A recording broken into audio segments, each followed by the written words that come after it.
અમદાવાદની સેટેલાઇટ પોલીસે નકલી નોટોના જથ્થા સાથે 3 શખ્સોની ધરપકડ કરી છે। પોલીસે વાહન ચેકિંગ દરમિયાન એક ગાડી રોકીને તપાસ કરતા સીએનજી સર્ટિફિકેટ મળ્યું હતું। સર્ટિફિકેટ અને કારની નંબર પ્લેટનો નંબર અલગ હતો, જેથી પોલીસે ગાડીમાં તપાસ કરી ત્યારે ગાડીમાંથી 500ના દરની 166 નકલી ચલણી નોટો મળી આવી। આરોપીઓ વેબસાઇટ પર ફોન સહિતની વસ્તુઓનો ઓર્ડર આપી રાતે ડિલિવરી બોયને અસલી નોટો વચ્ચે નકલી નોટો પધરાવી દેતા હતા।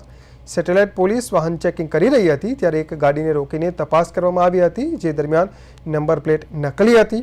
સીએનજી સર્ટિફિકેટ અને નંબર પ્લેટનો નંબર અલગ અલગ હોવાથી પોલીસને શંકા ગઈ અને કારમાં સવાર 3 શખ્સોની અટકાયત કરવામાં આવી। पहले सैटेलाइट पुलिस ने माहिती मળી હતી કે નકલી નોટ FICN और फेक इंडियन करेंसी नोट्स ने લઈને કોઈ અહીંયા ફરતા છે અને એને યુઝ કરવા માટે અહીંયા કરે છે।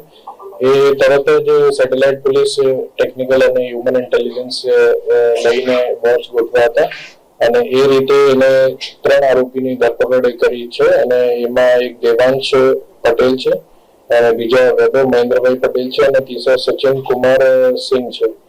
અને એની વિગત એવી છે કે એની પાસે 166 166 500ના નકલી નોટ હતા અને એ નકલી નોટ રિયલ નોટ સાથે મિક્સ કરીને એને યુઝ કરવા માટે એને રાખ્યા હતા અને પોલીસથી બચવા માટે પણ એને પાસ જો ગાડી હતી એના નંબર પ્લેટ એની ખોટી લગાવીને એ કરતા હતા અને એની ધરપકડ સેટેલાઇટ પોલીસ કરી છે અને એના ઉપર એ રીતે એફઆઈઆર દાખલ થઈ છે, જેમાં બીએનએસની કલમ 179 કાઉન્ટરફીટ કરન્સીનો ઉપયોગ અને પોઝિશન ઓફ કાઉન્ટરફીટ કરન્સી 180 અને 336 અને 340 ફોર્જરીના કેસ દાખલ થયેલી છે અને એ આરોપી જો અત્યાર સુધી નહીં પકડાયેલ આરોપી છે અભિષેક પાંડે, જો કોલકાતાના રહેવાસી છે, એનાથી એ લઈ આવ્યા હતા અને અહીંયા યુઝ કરવા માટે અહીંયા અમદાવાદ આવ્યા હતા।